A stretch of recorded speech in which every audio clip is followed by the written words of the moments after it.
Leitura do livro História de um Homem, de Pietro Baldi. Capítulo 17. Os Caminhos do Mundo. Encontrava-se bem esgotado quando chegou ao fim. É humano que, quando se chega ao fim da luta, se espere encontrar, senão um triunfo, ao menos uma compensação adequada. E é indispensável encontrar um pouco de alívio, para se confortar e recobrar força e coragem. O normal para ele, nesse nível, era encontrar as mais duras provas. Tal é a lei desses fenômenos.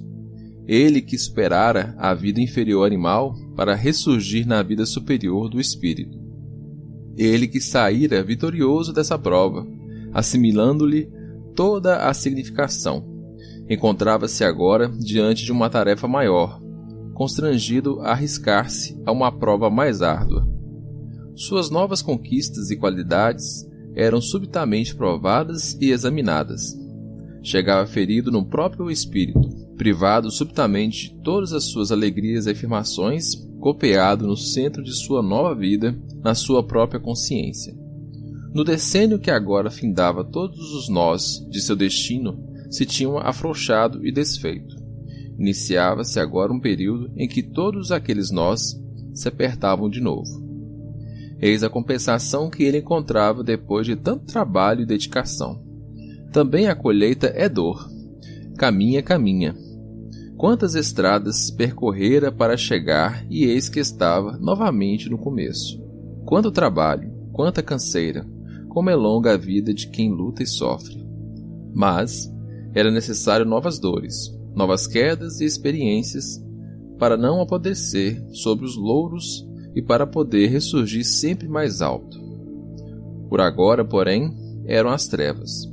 Geralmente, vistos de fora, certos sofrimentos incompreendidos parecem desfalecimentos que o mundo julga com desprezo. Mas é sempre grande o destino de uma alma que sofre e sofrendo se redime. Desgraçados dos que não se redimem, porque ninguém é perfeito. Se fosse perfeito, não estaria na terra. No belo sonho espiritual, esquecera-se da realidade da vida humana.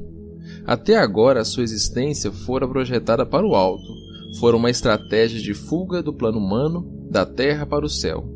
E agora se lhe atepunha a experiência de sombra, como reação à precedente experiência de luz, uma fase de desolação, mas também de aperfeiçoamento, por um lado ainda não explorado. Não escolhia nem desejava. As reações que o rodeavam arrastavam-no, tornadas fortes pela sua fraqueza, e ele foi atirado em cheio àquele estado e teve que suportar o embate desapiedado da realidade humana. O primeiro impulso do mundo, diante de uma construção nova, é agredir. Desta arte, avalia o valor e a solidez da mesma.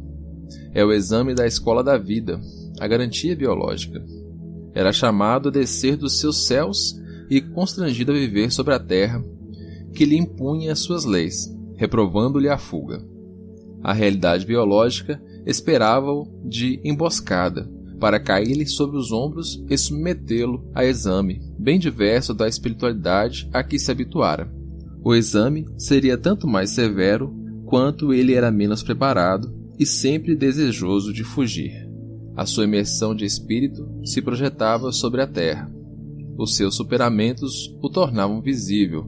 O mal-entendido, protetor de sua paz, caía. Compreendia-se que ele era o amigo do Evangelho e o inimigo do mundo. A luta devia, logo, provar a sua resistência, índice de seu valor substancial. Esta era a lei biológica que impunha o seu férreo dilema, ou vencer e reforçar-se, ou perder e ser eliminado. As leis da terra são antes de força que de justiça, e de justiça apenas através da força. Não se tinha, dirigindo-se ao céu, colocado em posição de desafio para com a terra, devia aceitar a luta. Não podia mais recuar, nem deixar-se ficar entre céu e terra. Tomar uma posição extrema e decisiva. Obrigado, assim, a vir a campo. Devia enfrentar, num desafio supremo, de vida ou de morte, o mundo que o afrontava e decidir, vencer ou morrer. O seu ideal devia ainda superar a prova da luta. Não era este, afinal, o ponto essencial de seu destino, e não se cumpria nele a realização de sua missão? Os seus livros, a sua vida, eram contra o mundo. A simples presença do autor e da sua obra era para o mundo uma exprobração, uma acusação mútua e contínua. Isto era perturbador, porque a vida real detesta o Evangelho e aquele que o vive seriamente. Quando se compreendeu qual era o seu verdadeiro pensamento e sua verdadeira vida, ou seja, a aplicação a sério do Evangelho, muitos se revoltaram, sinceramente escandalizados, mas sobretudo aborrecidos com as consequências práticas lesivas aos acomodamentos que tanto trabalho tinham custado para serem subtraídos à vigilância do espírito. Com palavras e ações, ele perturbava o mundo, e o mundo reagia. Condenava o mundo com suas medidas e o mundo retribuía-lhe do mesmo modo. Achava-se em estado de exaustão nervosa e precisava de repouso, encorajamento e conforto. Mas, assim como estava, tinha de atender às suas obrigações para ganhar o pão. E nem mesmo o fruto do seu trabalho, que de direito lhe pertencia, o guardava para si, dava-o para ajudar os pobres. Se algo sobrava, ele se considerava apenas como depositário que guardava para alguém que pudesse precisar mais que ele. Cansaço, cansaço. Era o que eliminava cada vez mais a saúde. Não lhe restava senão um duro trabalho mecânico e uma vida oprimida por todos os gêneros de contrariedade. A natureza vingava-se asperamente de quem violara as suas leis fundamentais de conservação. O menor dos incidentes parecia encarniçar-se contra sua pessoa. Não sobrara para ele que saboreara a grande alegria da vida do céu, senão a amargura da vida bestial da terra. E o grande incêndio interior, que o animara, extinguira-se. O facho tombara e fazia sobre a terra em cinzas. Vivia nas trevas, nas quais dominava uma sensação certamente irreal, mas não menos viva por isso, do abandono por parte de Deus. Essa sensação abria as portas à dúvida infernal. Estarei enganado? Ter-me-ei sacrificado por um sonho, por nada? Todos os valores, construídos com tamanha fadiga, rolavam por terra, demolidos. Sobre eles parava a tempestade destruidora gelada. Seria forçoso, mais tarde, depois de passado o tufão, fazer reencontrá-los, pegar aqueles impulsos e tornar a desenvolvê-los, refazendo-os desde o começo para assimilá-los, dessa vez em profundidade, com mais calma e consciência do que na primeira e precipitada conquista. Só isso lhe poderia dar estabilidade. Agora era necessário resistir, sobreviver ao esgotamento físico e mental, ao abatimento, ao abandono, à noite espiritual, aos assaltos materiais. Sobreviver contra tudo com seus próprios meios e à sua própria custa. Nos momentos mais difíceis, em vez de se desesperar, esperava, sentindo que na própria força dos acontecimentos uma tendência a resolverem-se automaticamente pela lei da vida. A experiência era terrível, sentia-se acabado e tudo era contra si. Não havia meio de escolher. Não importava senão uma coisa: sobreviver. Os motivos triunfais de seu destino giravam agora como um impetuoso vento de morte. A primavera era uma recordação longínqua. Ela dera o seu fruto, que já fora recolhido. Era preciso, agora, atravessar o inverno e recomeçar o trabalho de preparar, desde o início, uma nova colheita.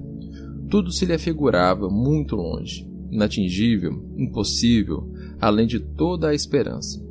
O mundo que condenava era extraordinariamente dividido em opiniões, credos, escolas e sistemas filosóficos, sociais, religiosos, científicos, políticos, literários e artísticos. Cada um, proprietário de sua própria terminologia, frequentemente centro de uma exclusivista construção orgânica de interesses que representa e sintetiza, armado contra todas as outras escolas e sistemas. A forma dominava a substância. O mundo era uma cacofonia de vozes discordes e rivais. Ele preferia a verdade simples do Evangelho, única, esquiva de forma, toda a substância. Resolvia todos os problemas com simplicidade, indo direto ao coração do homem. O mundo estava dividido em muitos campos, separados, exclusivistas, sempre em luta entre si, mas todos igualmente lutando pelo monopólio. Única coisa em que todos estavam sempre concordes e eram sempre iguais. Não era tanto a verdade universal, igual para todos, o que interessava, mas a solução do próprio relativo, limitado, humano e imediato. Isso dominava a substância. E depois, no fundo de tudo, embora camuflado de 1000 formas, atrás de todas as fachadas, sempre a mesma verdade biológica do egoísmo e da luta. Em meio a tantas distinções, ele via que o mundo não fazia, em verdade, senão uma distinção, a do eu e do não eu. Por outras palavras, você é do nosso grupo? Está conosco? Então está com a razão. Não está conosco? Então está errado. Cumpria-lhe estar acima de todas as divisões e de toda luta, de ser imparcial e universal. Tinha ainda necessidade de unificar tudo aquilo que tende sempre a se dividir. Procurava, em lugar de cisão, a unidade. Unidade superior, jamais disposta a cindir-se e abastardar-se para se transformar em interesse particular. Aquelas singularidades, verdades separadas, apareciam-lhe como castelos murados e armados, onde a vida transcorria como na era medieval dos tempos ferozes, obrigada a refugiar-se para não ser destruída. As barreiras materiais dos tempos medievais tinham caído, mas as barreiras morais permaneciam, impedindo o caminho a cada passo. A causa era a ferocidade dos tempos. As verdades particulares estavam prontas para aceitá-lo, assim que ele circunscrevesse o seu pensamento e a sua atividade dentro dos seus âmbitos. Ofereciam proteção, mas impunham a domesticação, a prisão. Impunham, sobretudo, o exclusivismo e o interesse dos homens que as professavam e a guerra contra o exclusivismo e os interesses de todos os outros, pois que nenhum homem defende o outro se não vê nessa defesa a defesa de si mesmo. Naturalmente, a culpa não era desses homens. A luta é a lei mais imperiosa da vida. Coisa alguma poderá existir sobre a terra, até mesmo o céu, se a ela descesse, se não estiver preparado para guerrear e se defender. Não era culpa deles se ataque e defesa são a linguagem dominante na terra, onde tudo o que deseja existir deverá assumir essa forma. Não era culpa do homem se tudo, para poder vencer, deve fechar-se em grupos, em coalizões de interesses, onde o egoísmo é necessário. Cada um defende o seu grupo na proporção em que ele é o seu próprio eu, defendendo-se a si próprio. Não é culpa do homem se assim cada um é inimigo do grupo onde não se vê a si mesmo. E assim cada grupo combate todos os outros grupos, como cada eu combate todos os outros eu. Não é sua culpa se o homem está imerso no relativo. Ele não pode compreender verdades mais universais do que as que cuidam de sua defesa e de sua vida. Se observarem as opiniões e teorias que em cada grupo cada um defende, vê-se-á que, não obstante a grande diferença, elas são invariavelmente iguais no fato de que as suas conclusões e a moral que trazem são tais que se dá razão a quem as professa, colocando-a em posição de superioridade em relação aos demais. Assim, o forte sustentará a filosofia dos fortes, porque é forte. O astuto, a do astuto, porque é. O mesmo com os fracos e com todos os tipos humanos. Nos fatos, cada um sustenta a filosofia em que triunfa, jamais a em que permanece fraco e derrotado. Portanto, a verdade praticamente está na defesa de cada um contra todos os outros. Cada opinião e filosofia em cada campo não é mais que um ato de afirmação egocêntrica, ditada pela exaltação do eu e pelo menosprezo dos outros. Neste nível, cada verdade mais alta se vê reduzida ao mínimo. É por isso que os grandes princípios, as grandes leis, as grandes metas não são alcançadas pela maioria. O homem comum limita seu trabalho de conservação individual e coletiva. Ele não é a célula social de exceção, especializada na função de órgão nervoso de seleção, de antena que antecipa a evolução. Este tipo de exceção, que sente o universal, supera os grupos particulares, e professa verdades mais vastas situadas acima dos interesses próprios e do grupo. Não tem defesa contra nenhum dos outros, porque está fora do seu egoísmo. Ao contrário, é agredido por todos. Mais tarde, se um grupo se apoderar dele, usá-lo-á como estandarte. E assim se progride, mesmo que a divulgação e a assimilação não se possam atingir senão através do desfrutamento. O ponto de partida humano para o universal é o particular. Para o altruísmo é o egoísmo. Para o absoluto é o relativo. Para o progresso coletivo é o progresso individual. Para sobreviver e fazer-se entender é necessário encontrar no grupo, no particular, no relativo, no egoísmo individual. É necessário que o ideal, para não ficar letra morta, se os tempos não têm força para se levantar até ele, desça, se avilte até o nível dos tempos. Tudo isso o nosso personagem compreendia, mas sentia também que a verdade pura e completa não pode ser senão unitária e universal. Aquilo que o inimigo vê no vizinho não é a verdade. Ele amava a grande verdade unitária, totalitária, compreensiva, a verdade de Deus, que abraça tudo e todos, sem distinção nem preferências, as particularidades interessadas, todas indistintamente o repugnavam. Amava a verdade que, mesmo compreendendo e admitindo as lutas humanas, permanece sempre acima delas. Não a sabia compreender, senão assim. Sem tomar o partido de ninguém, negava razão a todos pela falta de senso que em todos havia. E por isso, porque não tomava partido, era repudiado por todos. Foi assim que, achando inaceitável a verdade cindida, relativa e utilitária, não podendo fechar-se num castelo particular, ficou só, expulso de todos os lugares, mas livre. A irresistível necessidade de liberdade atirou-lhe sobre as costas todos os maus entendidos. Foi tomado por irreligioso, incrédulo para alguns, excessivamente zeloso para outros. Em cada campo era visto com maus olhos, porque perturbava os hábitos.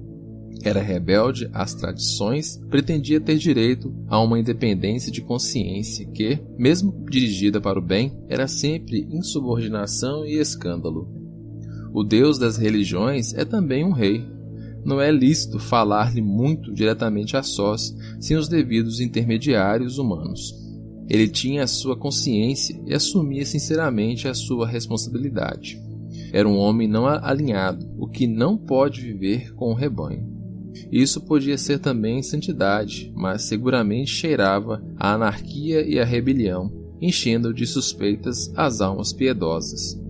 Exigiam-se dele as coisas que todos faziam, justamente as menos adaptadas para ele. Fora julgado de 100 maneiras diferentes, segundo o ânimo de cada um que o observava.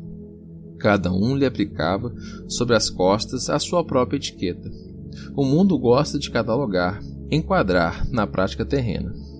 Assim ele fora definido como médium, espírita, espiritualista, modernista, panteísta, monista, cientista, filósofo, estudioso, inspirado, místico, etc.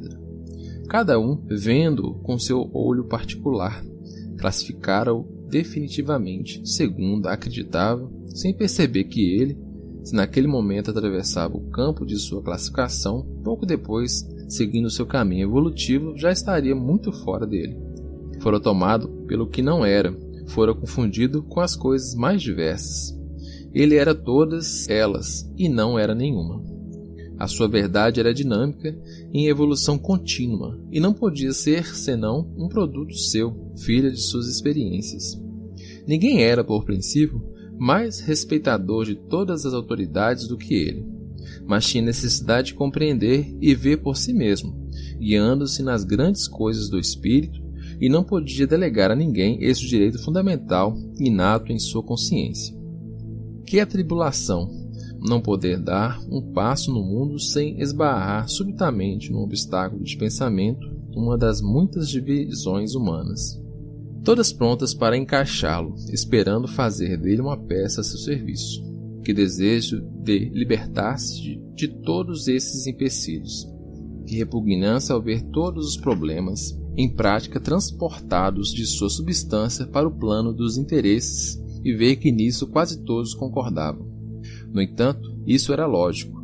Nem sobre a Terra poderia ser de outro modo, dado que aí vigora a lei da luta, a qual não deixa outra forma de vida senão o ataque e a defesa.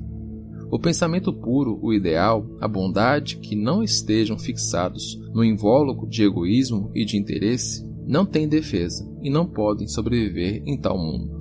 Não se arriscando a degradar-se no lodo, o ideal não pode funcionar sobre a terra e não age sobre o homem.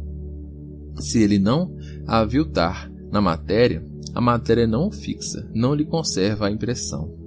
As adaptações às traições do ideal são naturais e são condições indispensáveis à sua descida ao mundo. É naturalmente isso o que espera na Terra um homem superior que professa um ideal. A cruz é uma lei biológica. É a matemática resultante do encontro das forças do céu e da terra.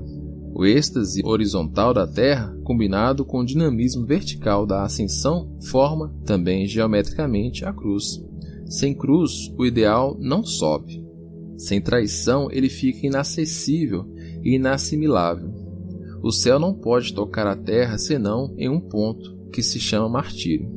A reação é o natural exame do ideal. É a prova da sua presença, o índice do seu valor, a medida da potência substancial de uma ideia. Ele atravessara todos os campos e verificara quão poucos homens verdadeiros existiam em cada um. E, em vez de se interessar pelas categorias que mantêm os homens divididos, procurava aquilo que os poderia unir, procurava o homem, o verdadeiro valor, tão raro, tão pouco agarrado aos interesses. Procurava o homem em si, sem se importar com a aparência. Procurava a substância, sem se deixar enganar pela forma. Uma coisa, sobretudo, repugnava-lhe, e essa ele não a perdoava aos seus semelhantes: a de ser um homem sem ser honesto e sincero. E uma coisa, sobretudo, o fazia rebelar-se: às estudadas transigências humanas que prostituem os princípios em favor da comodidade. Achava preferível ser e não parecer. Este era o verdadeiro, insanável dissídio entre ele e o mundo. Tomava as coisas a sério e fazia de modo terrivelmente sério aquilo que os outros sustentavam apenas com palavras e com tanto mais ruído quanto menos acreditavam e quanto mais faziam empenho em fazer crer que acreditavam. A insolência desta forma, estampada na face de todos, ele respondia com a substância vivida em silêncio. Este era o seu desafio. A sua religião era a religião do trabalho, do amor ao próximo, mais que a religião das prédicas e das práticas. Era a religião da bondade e do sacrifício. Não acreditava na discussão, porque sentia que por trás das palavras havia um pensamento diferente daquele que era expresso. Não acusava e perdoava, mas sentia que seu antagonismo não era contra esta ou aquela doutrina, mas sim contra o homem, sempre o mesmo sob todas as doutrinas. Via sobre a terra um mar de interesses que permaneciam os mesmos sob os mais variados estandartes. Não encontrava senão egoísmos utilitários e coligações de tais egoísmos. E ele não procurava senão o Evangelho. Os dissídios, de forma podem ser superados, mas quando são profundos em substância, se tornam insanáveis. Fugia a todas as discussões, e em sua alma se fez um grande silêncio.